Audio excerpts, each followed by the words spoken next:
स्वच्छता में कहीं अंबिकापुर पीछे ना छूट जाए, इसका ध्यान रखते हुए सरगुजा में पहले से ही रोडों की मरम्मत चालू हो गई है।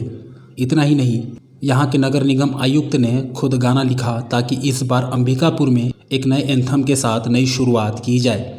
इस गाने में अंबिकापुर के तमाम जगहों की नाम शामिल हैं ताकि लोगों का जुड़ाव इस नए स्वच्छता एंथम से ज़्यादा हो सके।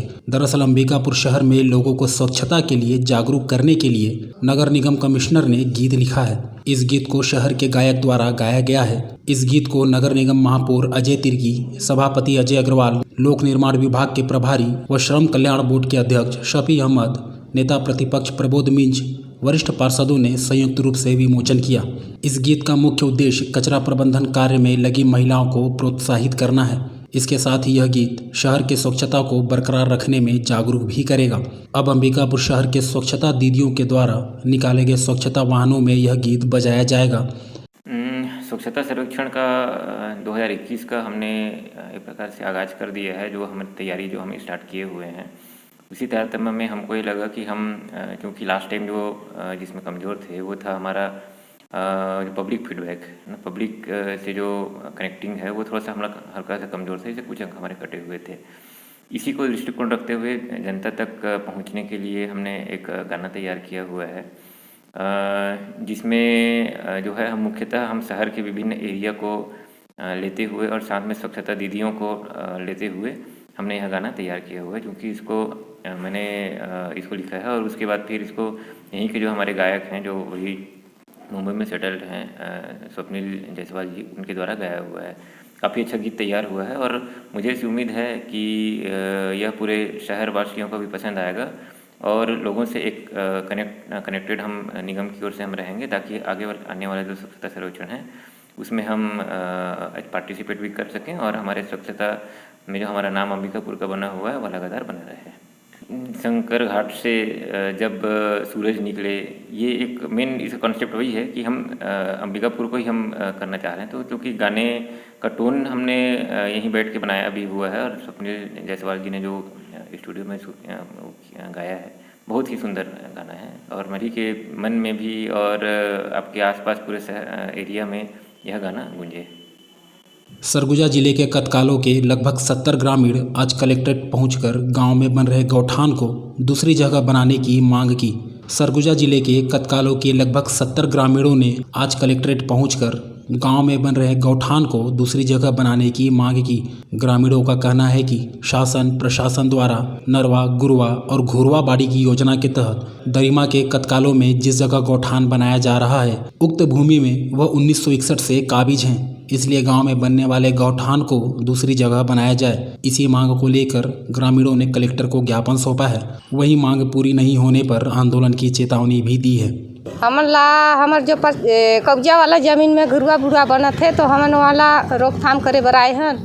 जी यहाँ कब्जा नहीं है तो यहाँ जमीन में है ना हमन दे चाहत हैं। नहीं, कलेक्टर साहब ला और पूरा संख्या लेके आए हैं। हम लोग आए हैं, हमारे जमीन को वो काकत है का नाम नरवा घुरवा में लेने के लिए वो काबिज है हम लोगों का 61-62 से। और ये लोग गांव वाले दबाव डाल रहे हैं कि यही बनना चाहिए। तो हमारे जितना गरीब आदमी हैं सब आए हैं कि वहाँ नहीं बनना चाहिए, उसके जगह में स्कूल के पास है परसवाइन, वहाँ पर बनना चाहिए हैं। और सब लोग दस्तखत करके दिए हैं। हम लोग उसी को कागज देने आए थे कलेक्टर साहब को। नहीं मानी तो फिर उग्र करेंगे हम लोग सब अपना मिल करके हैं। हमारे जितना हमारे 75 आदमी हैं वो सब लोग एक होकर के लड़ेंगे उन लोगों से। पूरे विश्व में कोरोना महामारी फैली हुई है, जिससे बचने के लिए सरकार द्वारा लोगों को सोशल डिस्टेंसिंग और भीड़ भाड़ वाले जगहों से दूर रहने की अपील की जा रही है। हर वर्ष की तुलना में इस वर्ष होली, दीपावली, ईद जैसे त्यौहार घर पर ही रहकर मनाए गए, जिससे कोरोना से बचा जा सके। दरअसल 2020 लोगों के लिए काले वर्ष की तरह रहा। कोरोना वायरस के प्रकोप से हर कोई बचने की कोशिश में लगा रहा और साल बीत गया। होली, दीपावली के बाद ईसाइयों का प्रमुख त्यौहार क्रिसमस का त्यौहार नज़दीक आ गया, लेकिन इस बार समाज प्रमुख ने घर पर ही रहकर त्यौहार मनाने की अपील की है। गौरतलब है कि अंबिकापुर में हर वर्ष क्रिसमस के मौके पर गिरजाघरों में प्रेयर की जाती है, लेकिन इस बार घरों में रहकर ऑनलाइन सोशल मीडिया के माध्यम से पूजा की जाएगी। पूरी दुनिया में आज कोविड-19 का महामारी से पूरी दुनिया ही आतंकित है। और इसलिए हमारे देश में भी हमारे अधिकारियों ने कि तो क्या कहेंगे, शासन ने एक तरह से कहें सुरक्षा के लिए हमको थोड़ा व्यवस्था करनी है। इसीलिए आज हम लोग जो धूमधाम से होना चाहिए वो हम लोग नहीं कर पा रहे हैं। तो इसलिए होना हो छोटे छोटे दलों में यहाँ वहाँ ये हो रहा है, पूजा पाठ हो रहा है। प्रार्थना हाँ ऑनलाइन है, प्रार्थना तो है लेकिन तब ऑनलाइन में होगा। अंबिकापुर नगर निगम महापौर अजय तिर्की ने बताया कि कोरोना महामारी की वजह से देश में सभी धार्मिक संस्थाएं अभी बंद हैं, इसलिए इस बार गिरजाघर में प्रेयर नहीं रखा गया है। शासन की तरफ से कोई आदेश भी नहीं आया है, जिसे देखते हुए ऑनलाइन बिरसा किया जाएगा। साथ ही सभी अपने घरों में बैठकर बिरसा पूजा करेंगे। जैसे कि कोरोना महामारी के कारण पूरे देश में ही नहीं पूरे विश्व में भी सभी धार्मिक संस्थाएं अभी बंद हैं। उसी तारतम्य में इस बार गिरजाघर में प्रेयर भी नहीं रखा गया है, क्योंकि अभी शासन की तरफ से कोई आदेश नहीं आया है। और ऑनलाइन जैसे कि मिस्सा होगा और सभी घर पे अपने परिवार के साथ बैठ के मिस्सा पूजा करेंगे और क्रिसमस की शुभकामनाएं एक दूसरे को दे के अच्छे से मनाएंगे। कोतवाली थाना अंतर्गत एक ठगी का मामला सामने आया है, जहां एक महिला के द्वारा डाटा एंट्री फॉर्म भरने के बाद उसे आगे बढ़ाने के लिए एक युवक के द्वारा 35,000 रुपये की ठगी कर ली गई। पुलिस ने बताया कि शहर के बोरीपार निवासी महिला सरिता जायसवाल ने सीतापुर में संस्कृत विषय के शिक्षक के लिए आवेदन दिया था। इसी संबंध में महिला के पति के पास एक फ़ोन आया था, जिसने अपना नाम नितिन कुमार बताया था। युवक ने महिला को बताया कि वह कलेक्टर सरगुजा का डाटा एंट्री ऑपरेटर है। उसने पूछा कि क्या आपने संस्कृत के शिक्षक के लिए फॉर्म भरा है। महिला द्वारा फॉर्म भरने की जानकारी देने पर फ़ोनकर्ता ने उन्हें बताया कि आवेदन में कुछ त्रुटियां हैं, जिस वजह से फॉर्म आगे नहीं बढ़ पा रहा है। उसने महिला को बताया कि कुछ खर्च करने पर फॉर्म आगे बढ़ जाएगा और आपकी नियुक्ति भी हो जाएगी। फ़ोनकर्ता ने महिला से पहले 20,000 व काम होने के बाद 30,000 रुपये की मांग की।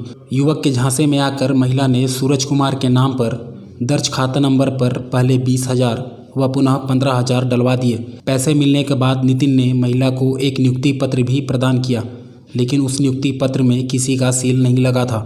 युवक ने पूरी राशि मिलने पर सील लगाने की बात कही थी, लेकिन जब महिला ने पुनः युवक के नंबर पर फ़ोन किया तो नंबर बंद आया, जिसके बाद महिला को अपने साथ हुई ठगी का एहसास हुआ। महिला ने इसकी शिकायत कोतवाली पुलिस से की है, जिसके बाद पुलिस ने मामले में अपराध दर्ज किया है।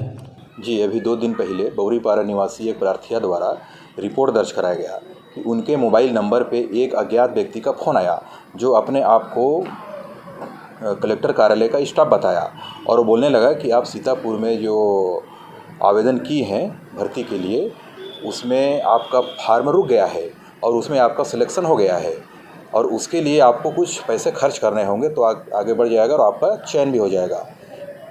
भर्ती होने के नाम पे उसके द्वारा कुल 35,000 रुपये की ठगी कर लिया गया है। जो नंबर आया है और जो खाता नंबर आया है उसको साइबर सेल में भेजा गया है। वहाँ से जानकारी आने पर इन पे अग्रिम कार्रवाई की जाएगी।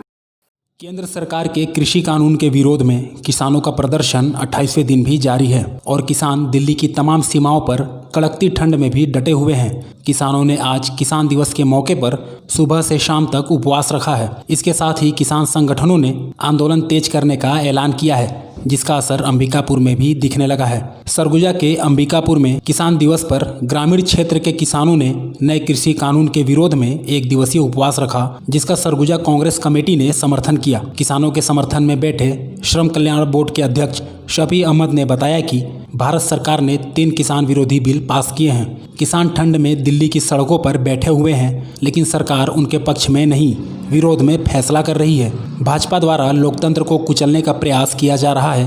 भारत कृषि प्रधान देश है, जहां 70% आबादी किसानी कार्यों से जुड़ी हुई है। इसके बावजूद किसानों की बातें नहीं सुनना ये दर्शाता है कि Bharatiya Janata party suit boot वालों की सरकार है। माननीय मंत्री टी.एस. सिंहदेव जी आज भूख हड़ताल पर हैं और सरगुजा जिला कांग्रेस कमेटी के माध्यम से भी निर्णय लिया गया है कि हम लोग भी किसानों के समर्थन में आज भूख हड़ताल पर रहेंगे। और भारत सरकार के माध्यम से जो 3 किसान विरोधी बिल पास किए गए हैं और किसान इस कड़ाके की ठंड में भी काफ़ी तकलीफ़ उठाते हुए दिल्ली की सड़कों पे हड़ताल पे बैठे हुए हैं, लेकिन सरकार उनकी सूध नहीं ले रही है और किसानों के पक्ष में नहीं, किसानों के विरोध में फैसला कर रही है। उसके विरोध में हम लोगों के द्वारा ये आज का ये भूख हड़ताल है और ये सांकेतिक है भविष्य में जैसा भी पार्टी का निर्देश होगा उसके अंतर्गत भविष्य में भी हम लोग किसानों के समर्थन में भूख हड़ताल आंदोलन जो भी करना पड़े हम लोग निश्चित रूप से करेंगे। ये मुझे ऐसा लगता है कि जैसे लोकतंत्र को कुचलने का भी भारतीय जनता पार्टी के द्वारा प्रयास किया जा रहा है, कि आवाज़ को दबाने का प्रयास किया जा रहा है। आज देश का किसान, जहां ये कहा जाता है कि भारत कृषि प्रधान देश है और 70% आबादी जो है वो किसानी कार्य से जुड़ी हुई है, उसके बावजूद भी उनकी बातों को न सुनना, ये वास्तव में ये दर्शाता है कि जो भारतीय जनता पार्टी की सरकार है वो सूट बूट वालों की सरकार है, उद्योगपतियों की सरकार है, न कि किसानों की सरकार है। सरगुजा कांग्रेस कमेटी के अध्यक्ष राकेश गुप्ता ने बताया कि किसानों के समर्थन में उपवास है। देश का किसान काले कानूनों का विरोध कर रहा है, लेकिन केंद्र सरकार के कानों में जूं तक नहीं रेंग रही। इस कानून का हरियाणा, पंजाब ही नहीं पूरे देश में विरोध हो रहा है। पूरा देश किसानों के साथ खड़ा है। उपवास है, किसानों के समर्थन में अन्नदाताओं के साथ हम लोग खड़े हैं। आज देश का अन्नदाता इस ठिठुरती ठंड में केंद्र के सरकार के काले कानूनों का विरोध कर रही है और केंद्र के सरकार के कान में जूं तक नहीं चल रेंग रहा है। आज अन्नदाताओं का सम्मान होना चाहिए। इसमें हमारे शहर की गृहिणी, ग्रामीण किसान और सभी विचारधारा के लोग आज इस उपवास में बैठे हैं। सांकेतिक विरोध का ये स्वरूप है कि ये केवल हरियाणा, पंजाब तक नहीं, पूरे देश में इसका विरोध हो रहा है और पूरा देश किसानों के साथ खड़ा है। कब तक ये एक दिवसीय है। आज का हम लोगों ने यहाँ पर लोगों को जो बुलाया है, हम लोगों को जो बुलाया है वो 12 से 2 बजे तक का समय सांकेतिक का है और सूर्योदय से सूर्यास्त तक का हम लोगों ने यह उपवास रखा। महिला थाना में एक युवक के खिलाफ शादी का झांसा देकर दुष्कर्म करने का मामला सामने आया है। सिंगरौली की युवती ने लखनपुर थाना क्षेत्र के रहने वाले एक युवक पर एफआईआर दर्ज करवाई है। मध्य प्रदेश के सिंगरौली की युवती ने पुलिस में शिकायत कर बताया है कि लखनपुर थाना क्षेत्र के ग्राम कुंजा निवासी युवक बाल गोविंद साहू के द्वारा शादी का झांसा देकर लगातार उसका दैहिक शोषण किया गया। युवती के मुताबिक जब उसने युवक से शादी की बात की, जिस पर युवक ने शादी करने से इनकार कर दिया, जिसके बाद युवती ने महिला थाने पहुंचकर आरोपी युवक के विरुद्ध एफआईआर दर्ज कराया है। वहीं पुलिस ने युवती की शिकायत पर धारा 376 के तहत अपराध दर्ज कर लिया है और आरोपी की तलाश में जुट गई है।